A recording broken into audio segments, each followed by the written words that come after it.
देश में इलेक्ट्रिक गाड़ियों की बिक्री तेजी से बढ़ रही है।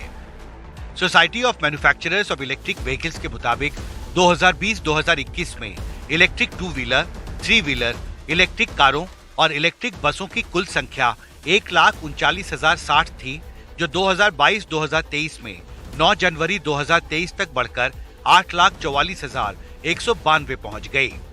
यानी पिछले 2 साल में इलेक्ट्रिक गाड़ियों की बिक्री करीब 507% से ज्यादा बढ़ी है, यानी 5 गुना से ज्यादा। लेकिन साथ ही अब सवाल ये भी उठ रहे हैं कि क्या इलेक्ट्रिक गाड़ियों की बढ़ती संख्या के लिए देश में जरूरी सपोर्ट इंफ्रास्ट्रक्चर तैयार है? सवाल इलेक्ट्रिक गाड़ियों के लिए जरूरी चार्जिंग स्टेशंस, उनकी सुरक्षा के लिए सेफगार्ड्स और सुरक्षा मानकों से लेकर उनकी कीमत को लेकर भी उठ रहे हैं। सपोर्ट इंफ्रास्ट्रक्चर तैयार करने के लिए अभी काफी कुछ करना है, बहुत सारी चुनौतियां हैं। बिल्कुल, सपोर्ट इंफ्रास्ट्रक्चर ही एक ऐसा इशू है कि चैलेंजिंग है, और बैटरी शॉपिंग पॉलिसी अगर आती है तो इससे काफ़ी चार्जिंग का हम लोगों का जो इशू है उसको एड्रेस कर पाएंगे। दूसरा, जो बैटरी मैन्युफैक्चरिंग है उसका भी एक इशू है कि हमारे देश के अंदर बैटरी मैन्युफैक्चरिंग के लिए एक पॉलिसी बने, लिथियम आयन बैटरी मैन्युफैक्चरिंग के लिए। और लिथियम आयन जो उसका रॉ मटेरियल बैटरी बनाने के लिए, उसको सोर्स करने के लिए भी हमारे पास एक पॉलिसी होनी चाहिए, क्योंकि हमारे देश में बहुत कम है तो बाहर के देशों से ही हमको इंपोर्ट करना पड़ता है लिथियम। मारुति सुजुकी के एग्जीक्यूटिव डायरेक्टर फाइनेंस और उद्योग संघ कॉन्फेडरेशन ऑफ इंडियन इंडस्ट्री की टैक्सेशन कमेटी के सदस्य डीडी गोयल कहते हैं, ऑटोमोबाइल सेक्टर में इंफ्रास्ट्रक्चर को और बढ़ाना जरूरी होगा। इसके लिए सरकार को टैक्स से जुड़े कुछ मुद्दों को एड्रेस करना होगा।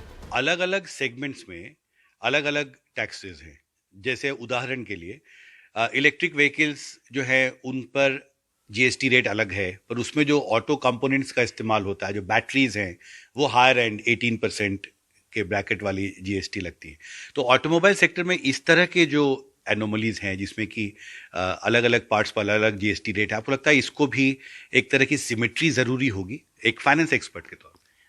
इसको हम हमारी बोलचाल की भाषा में बोलते हैं इन्वर्टेड ड्यूटी स्ट्रक्चर, यानी कि इनपुट पे टैक्स रेट ज्यादा है, आउटपुट पे कम है। तो कुछ कुछ जगह है जहां पे कि इनपुट पे रेट ज्यादा है, जिसका कि एसोसिएशन ने रिक्वेस्ट की हुई है कि उन पर्टिकुलर पुर्जों पे अगर रेट कम कर ली जाए, जिससे कि इनपुट क्रेडिट का एक्यूमुलेशन नहीं हो। गोयल कहते हैं, बजट पेश होने वाला है, सरकार को ऐसा माहौल बनाना होगा जिससे कस्टमर ज्यादा से ज्यादा गाड़ियां खरीदें। इसके लिए जरूरी होगा कि कस्टमर के पास डिस्पोजेबल इनकम हो। जैसे हर साल कुछ न कुछ महंगाई बढ़ती रहती है, लेकिन जो टैक्स एग्जेम्पशन की जो लिमिट है वो फिक्स रहती है।